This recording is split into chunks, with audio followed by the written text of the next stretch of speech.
Well, that's it for Monday press conferences. The weekly Monday press conference with Chad Morris, Joe Craddock, and John Chavis. Thank you, Little Rock. Thank you to our great fans that showed up and you showed out. We challenged our kids, we challenged our staff to get the fans in the game, and more importantly, keep them in the game. And you were in the game. Your effort and your energy was inspiring. And again, thank you. We didn't get the results we wanted, but we've done a lot of good things, but we hadn't done enough good things. Credit Ole Miss. They're a good team. They found a way.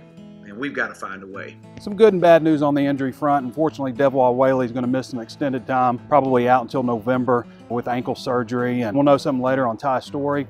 And obviously, it sounds like a concussion. They didn't say that, but that's what it sounds like. Usually about a week on that. Rakeem Boyd, some good news there. The back injury that he had, it's actually something that he'd had earlier in his career.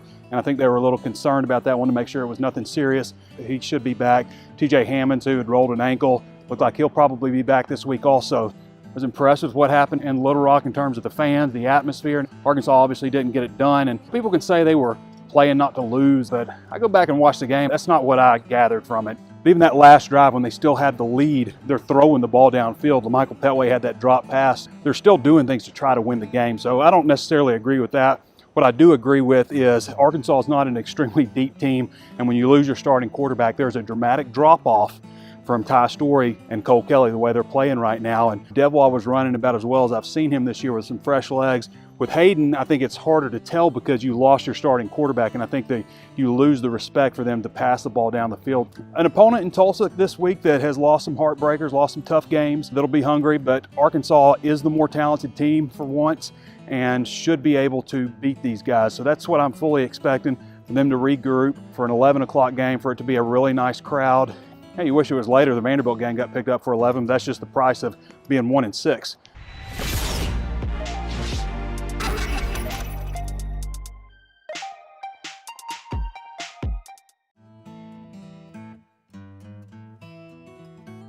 Tuesday Razorback practice, and Ty Storey is out here practicing in full. Did not expect to see that. He's in halfback, but he's got the same gear on that everybody else does. Helmet, shoulder pads. Definitely a good sign that he would be out there on a Tuesday with so much talk about the head and all that kind of stuff. Rakeem Boyd is out here too. We expected Rakeem to be available Saturday, but I kind of thought there was a chance that he would be getting treatment on a day like today. It indicates that it's not that serious with his back. Really encouraging to see both of those guys out here. Now, I don't know if that means 100% sure that Ty will play, but I think it's a pretty good sign that he's out here practicing. McTelvin Agim was out there. Ryan Winkle was actually out there today for the first time that I've seen him in a long time.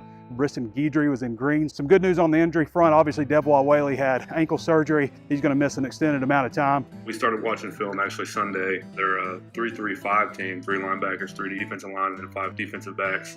And it's kind of like a quirky defense. They're a little bit different from what we've seen in the past, or since I've been here, honestly. I've never seen a defense like that. But we got a good game plan going so far.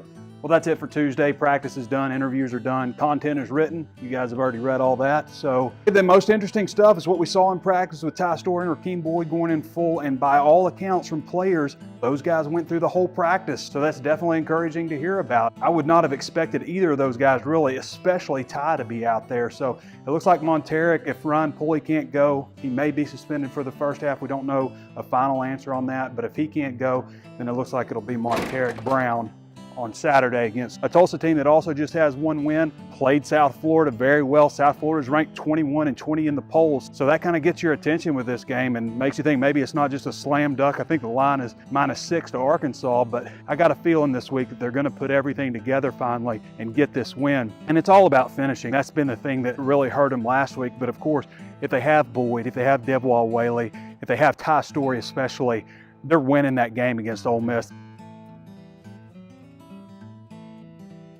All the open periods are over for Razorback practice and the media, so we'll move in here, get some content done. Some interesting stuff from Chad Morris today.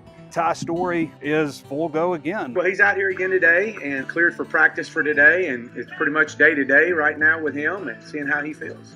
Same deal with Rakeem Boyd. Johnny Gibson was still in green today. Aside from that, all the main players are going to be able to play, it looks like, on Saturday. If Ty Storey was any other player with the condition he was in right now, would he be in a green jersey? Because quarterbacks are automatically off contact. Would he be in a green jersey if he was, say, a wide receiver or something like that? I think that's probably an interesting question, maybe one that should have been asked.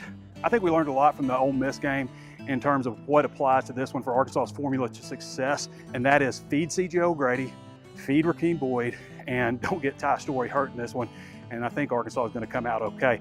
I look for the defense to play a lot better game, not just because it's a lesser opponent in Tulsa that doesn't complete a high percentage of passes or anything like that, but because I feel like they will take a lot of things away from the last game and apply to this one. Nice and cool out here. It's going to be a nice atmosphere for an 11 o'clock game. It's birthday week, which usually birthday week is not a good week for Razorback football. They just seem not to have a very good performance on my birthday for some reason. I don't know, October 19th. So